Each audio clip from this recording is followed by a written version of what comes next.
Now, let's bring in LA City Council President Paul Krekorian. President Krekorian, thank you, and congratulations on your re-election earlier this week. Thanks very much, Marla. Good to be with you. Let's first get your reaction to what you just heard there about what's happening at the Cecil Hotel. What do you think when you see that story?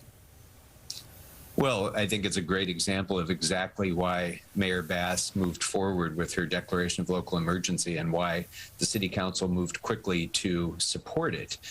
This is the sort of project that would be ideal for us to be able to cut through the red tape, cut through the delays in procurement, acquire a master lease, and have hundreds of beds available for people who need them and want them right now.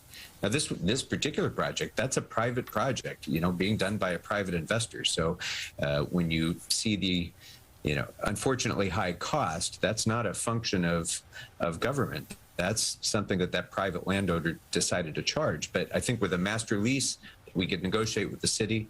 We certainly have many Section 8 voucher holders who are just waiting desperately for a place to be able to use those vouchers. So, more on this state of emergency thing, for the average person that maybe isn't that into the bureaucratic weeds on this, what does this mean for them? And what's realistic timing that we may actually start to see changes when it comes to homelessness? Well, it's a great question, Alex. And I think that first of all, people should understand that the declaration of local emergency is not a magic wand. It's not going to change, get rid of homelessness in 6 months. These are problems that have been developing over the course of many, many years. It's not going to go away overnight. But what it does do is it brings a singular focus to this challenge from all parts of city government, but also our partners in the county, state, federal government.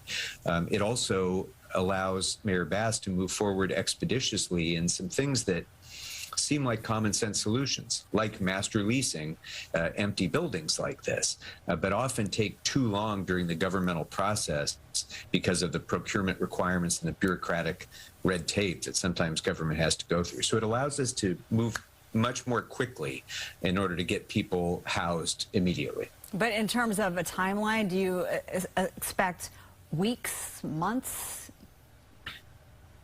Well, I expect to make steady progress. Okay. And sometimes that steady progress takes time. But I think that with the new change in government that we have now, with our new Mayor Bass, with a new city council being organized, we do have an opportunity to turn a page, to start with a fresh slate, and really get going with some of the solutions that we know work. For example, in my district alone, in the last 2 years, we've eliminated a third of unsheltered homelessness in my district. We've gotten people temporary housing. We've gotten them connected with services. And we've been able to reduce the number of unsheltered homeless by 1/3 by investing in the kind of infrastructure they need to be able to get in under a roof and out from off the sidewalk. So you talked about new council members. You got a lot of those, but you also got one that's still there. Kevin De Leon, who has returned to meetings. Some of your colleagues have decided to walk out whenever he enters the room. There you are talking to him. I'm curious, what did you say to him? And what do you make of the way some of your colleagues are reacting to him? Are you saying to them, look, he's the councilman right now. We got to sit here and work with him? Well, I don't want to get into specifics of my conversations with him, but just in general, we've had a number of conversations about how we can move forward as a council, given the reaction that we've seen to his presence there. And that was very dramatically demonstrated at our last meeting, as you saw, when we had a lot of people trying to disrupt the meeting, stop us from doing our work. But I was very proud of our members, and especially our newest members, for whom this was their first meeting in the city council, their first meeting, and they're greeted by this kind of a reaction. And yet, to a person, every one of the members of the council understood the importance of the work that we had to get done today, that day. And despite their strong feelings about Mr. De Leon, they got the work done. And we were able to affirm Mayor Bass's declaration, which, had we not done that, we wouldn't have been able to do the important work of getting 40,000 people off the streets. Right. So it was in a sense, it was ugly and it was difficult and it was hard for all of us. Yeah. But I was very proud of the members of the city council for getting the work done and not being deterred. Okay, I want to get this in.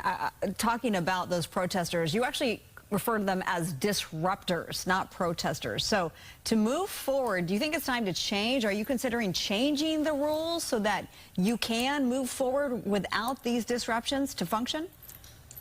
Well, I certainly hope that won't be necessary. I want to make sure that the council is fully accessible to members of the public who actually want to come and provide comment.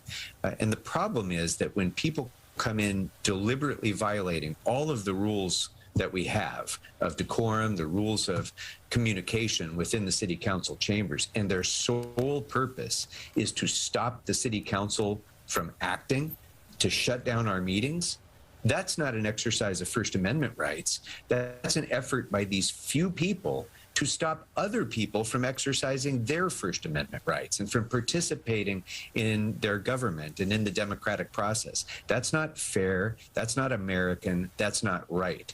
And I won't allow it to happen. So we're going to ensure that we continue to move forward. The council is going to continue to do its work.